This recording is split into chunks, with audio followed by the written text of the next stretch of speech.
अध्यात्म और ज्योतिष के तमाम दर्शकों का बहुत बहुत स्वागत और अभिनंदन। आज के कार्यक्रम में आप सबको राधे राधे। मैं आपके साथ देवभूमि ऋषिकेश उत्तराखंड से आचार्य आशीष। आप भी परिचय के तौर पर कमेंट बॉक्स में अपना या अपने शहर का नाम लिखकर हमारे कार्यक्रम का एक खास हिस्सा बन सकते हैं।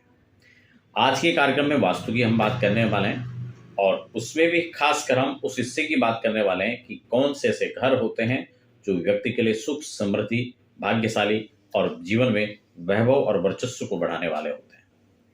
खासकर ऐसे प्लॉट, ऐसे मकान जिनके बारे में अक्सर लोग पूछा करते हैं कि घर के किसी एक कोने को निकलते हुए अगर हम देखते हैं तो वो कैसा माना जाता है।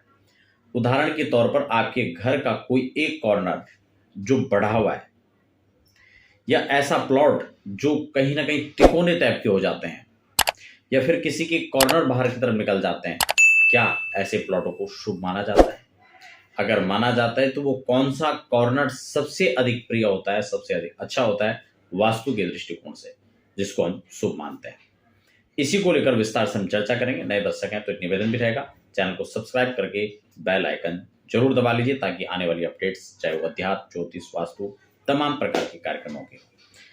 तो देखिए, यहाँ पर हम सबसे पहले जब बात करते हैं तो प्लॉट को चकोर यानी स्क्वायर प्लॉट जो होता है उसको हम बहुत अच्छा मानते हैं। घर बना हो तो भी हम ज़्यादा से ज़्यादा हम इस चीज़ को रिकमेंड करते हैं। इस चीज़ को हम अक्सर देखते हैं, लोग हर कोई मानते हैं उस विषय को कि एक चकोर प्लॉट या चकोर मकान होना अत्यंत शुभ होता है। लेकिन सिर्फ चकोर ही नहीं, जो आयताकार मकान या प्लॉट होते हैं उनको भी श्रेष्ठ माना जाता है। इसमें तनिक भी कोई शक या संदेह नहीं है। लेकिन कई बार क्या होता है कि हम अच्छी लोकेशन में जब हम घर खरीद रहे होते हैं और हमारे बजट को भी हम ध्यान में रख रहे होते हैं और कई बार तो क्या होता है कि हमारे पास बजट भी है, हम एक अच्छी लोकेशन देख रहे हैं तो भी हमें हमारे मन मुताबिक जो प्लॉट है वो नहीं मिल पाता है। तो ऐसी स्थिति में अगर हम 19-20 उसमें अप डाउन हम चाहते हैं, हम चाहते हैं कि नहीं लोकेशन तो ये अच्छी है और हम इसी में खरीदना चाहते हैं, तो क्या इस तरह के प्लॉट चल सकते हैं जो तिकोने हैं?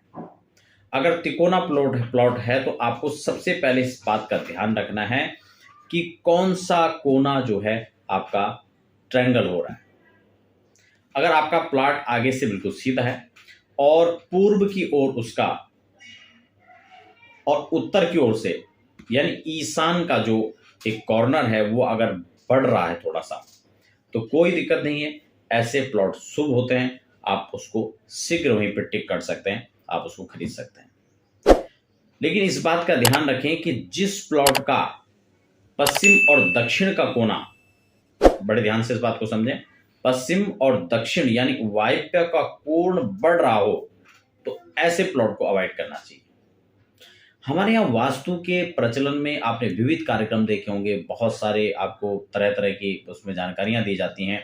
लेकिन मुख्यतः हमें इस बात का ध्यान रखना चाहिए कि जब हम वास्तु की बात करते हैं, वास्तु से संबंधित हम जानकारी के साथ हम आगे बढ़ रहे होते हैं, तो इस बात का ध्यान रखना चाहिए कि कौन सी दिशा के स्वामी कौन से देव वहाँ पे उनके होते हैं, उसी के अनुसार कौन से कॉर्नर पर, कौन से दिशा के अंदर, कौन से बिंदु के अंदर किस चीज की अधिपति और किस चीज का आधिपत्य होता है।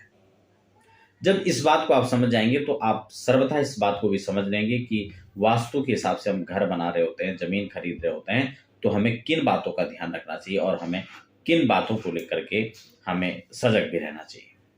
तो इस प्रकार से अगर आपको वायव्य कोण निकला हुआ नजर आता है या फिर नैऋत्य कोण निकला हुआ नजर आता है तो उसको आप अवॉइड कर सकते हैं। यहाँ तक कि आग्नेय कोण को निकला हुआ सर्वश्रेष्ठ माना जाता है, साथ ही ईशान को सर्वश्रेष्ठ माना जाता है।